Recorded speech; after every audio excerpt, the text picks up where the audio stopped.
네, 22년 4월 25일부터 28일까지 경제 신문을 읽어줘 시작하겠습니다. 목차는 부동산, 경제금융, 주식, 종합면. 부동산부터 상한제 완화 기다리자, 분양 줄줄이 연기, 아파트 공급 차질 불가피, 신반포 15차 재건축, 윈펜타스 263가구 분양, 올 상반기에서 내년으로 조합 사업비 대출로 버티겠다. 광명 2구역 신반포 4지구도 늦춰 청약 기다린 실수요자는 한숨.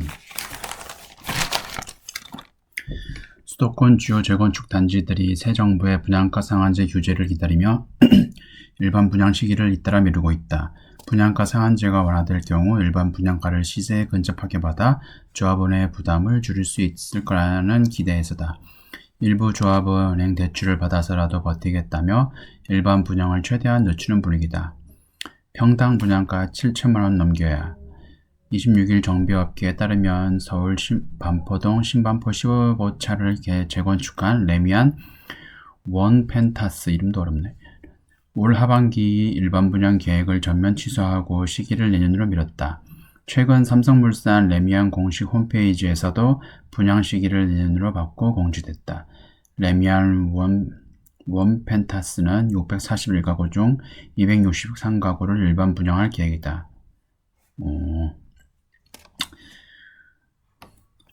레미안은 지난해 6월 청약을 받은 인근 레미안 웬벨리와 비교된다. 당시 웬벨리는 민간 택지 분양가 상한제를 적용받아 평당 평균 5,653만원에 책정됐다.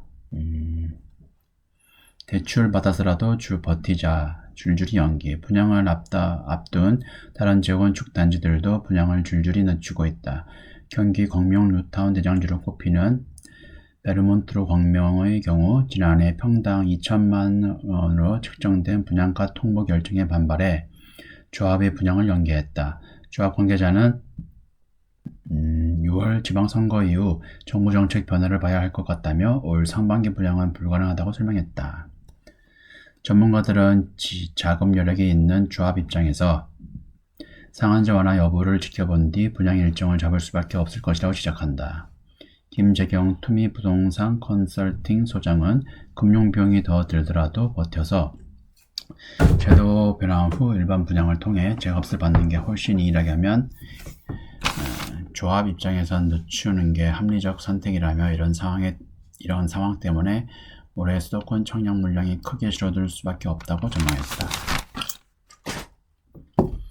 서울 핵심 지역 사무실 임대료 바닥 찍었다. 임대료 오르고 공실률 뚝. 스타트업 공유 오피스 호황에 패스트5 매출 36% 급증. 전국 상가는 코로나 몸살. MZ세대 찾는 상권만 활기. 압구정 연남동 임대료 쑥. 올 들어 서울, 강남, 마포, 여의도 지역에서 사무실 임차 수요가 증가하면서 임대료가 올라가고 공실률이 낮아지고 있다. MZ세대, 밀레니엄의 Z세대, 소비자 발길이 잦아진 연남, 압구정, 청담동 상권 임대료도 오름세다. 전문가들은 코로나 방역 완화와 맞물려 서울 핵심 지역 상가와 오피스 임대료가 더 오를 것이라고 내다보고 있다. 임대를 뽑으려면 강남 사무실 빌려야.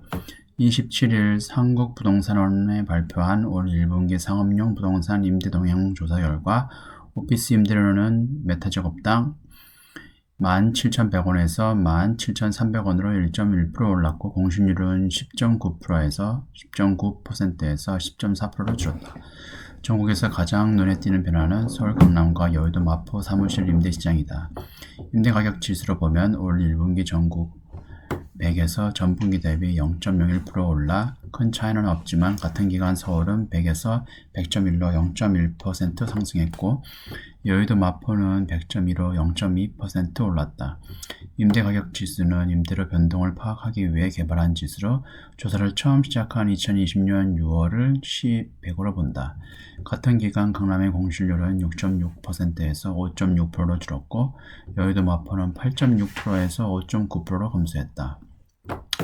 한국부동산원 측은 공유 오피스와 스타트업, 정보기술, IT 기업 등의 임차 수요가 증가해 공급이 부족한 상황이라고 설명했다. 공유 오피스의 약진은 주요 관련 업체 실적에서도 확인된다. 공유 오피스 1위 기업인 패스트5의 지난해 매출은 830억 원으로 전년 607억 원 대비 36% 증가했다. 상가임대료는 서울을 제외한 나머지 지역은 전 분기 대비 그대로 하락했다. 최근 상가임대료와 공실률은 코로나19 종식을 예상하고 선제 투자에 나선 움직임이 반영됐다는 분석이다.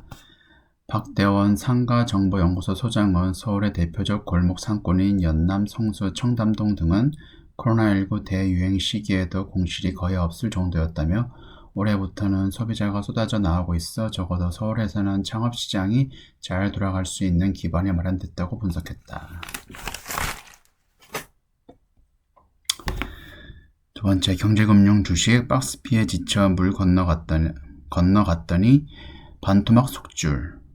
AC 모두 망했다. AC는 아메리카랑 차이나.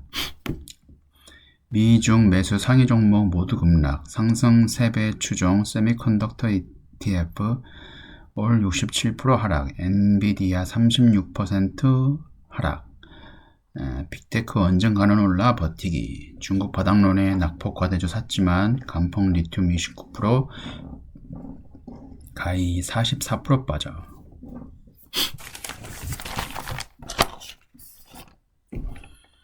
하락장의 대피처는 미국 빅테크 기업이라는 편견이 깨지고 있다. 26일 미국 나스닥 지수가 3.9% 하락하자 한 국내 펀드 매니저는 이렇게 말했다. 1년 8개월 만에 가장 큰 낙폭이다. 서학개미들은 지난해 부지런히 미국 시장으로 향했다. 코스피 지수가 지난해 1월 고점을 찍은 뒤 장기 박스권에 갇혀있는 동안 나스닥 지수는 11월까지 연일 시공고가를 기록했기 때문이다. 미국 빅테크 불패 신화와 메타버스 열풍으로 머니무브는 가속화됐다. 올해 들어 분위기가 확 달라졌다. 서학 개미들의 잠 못 이루는 밤이 지속되고 있다. 패드의 긴축에 대한 우려에 우크라이나 전쟁과 중국 봉쇄까지 대내외 악재가 쏟아지면서 뉴욕 증시도 하락세가 이어지고 있었다. 미국 시장이 지지부진하자 중국 시장으로 눈을 돌렸던 중학 개미들도 손실을 보고 있다. 나스닥 지수는 지난해 11월 고점 대비 26일 기준 23% 하락했다. 레버리지 상품에 베팅한 서학개미들은 직격탄을 맞았다. 일반 주식도 마찬가지다. 넷플릭스가 연초 대비 67% 하락한 데 이어 엔비디아와 테슬라도 36%, 17% 떨어졌다. 같은 기간 삼성전자가 16% 하락했다는 것을 감안하면 미국 빅테크 기업들의 낙폭이 훨씬 더 크다. 정성한 신한자산운용 센터장은 금리 인상기를 맞아 미국 빅테크 기업들의 밸류에이션이 높았던 순서대로 꺾이고 있다며 투자자들은 미국 빅테크 기업을 오를 것이라는 믿음으로 버티고 있다는 국면을 말했다. 호실적인 주가 상승을 담보하지 않는 상황도 발생하고 있다. 지난 20일 테슬라는 물가 기대치를 훨씬 넘어서는 어닝 서프라이즈를 발표했지만 주가는 하락세를 보이다가 26일 하루 만에 12.18% 급락했다. 근데 테슬라 같은 경우에는 일론 머스크가 트위터를 인수한다 해가지고 하락한 것 같은데 이 신문에서 이렇게 설명하고 있는 것 같습니다. 중학개미들이 상황도 크게 다르지 않다. 올해 초 나스닥 지수가 지속적으로 하락할 때 시장에서는 중국 시장 바닥론이 나왔다. 베이징 동계올림픽이 끝나면 중국의 방역 정책도 위드 코로나로 바뀌고 본격적인 경기 부양책이 나올 것이라는 기대가 커지면서다. 낙폭 과대주를 담기 위해 중국 펀드로 돈이 들어오기 시작했다. 하지만 중국 정부는 제로 코로나 방역에 오히려 더 강화됐다. 상하이에 이어 베이징 봉쇄령에 대한 우려로 주가는 급락했다. 그렇지. 다만 중국 증시는 바닥을 잡는 분위기도 감지된다. 27일 배터리 등 성장주들이 반등하면서 상하이 종합지수는 2.49% 상승했다. 김경화 하나금융투자 팀장은 상하이 봉쇄령 완화 움직임과 공장 가동 및 물류 이동 정상화 기대감이 나오면서 중국 시장이 반등했다고도 말했다. 근데 보니까 중국 같은 경우에는 좀 전에 3%에서도 나왔는데 실제적으로 우리나라 같은 경우에는 의사에 대해서 월급도 많이 주고 아니면 돈도 많이 벌어가지고 의사, 그러니까 머리 좋은 사람들이 외과에 많이 진학을 하는데 중국 같은 경우에는 실제로 의사들이 돈을 얼마 못 벌어가지고 머리 좋은 사람들이 의대에 많이 진학하지도 않고 돈도 많이 못 벌고 해서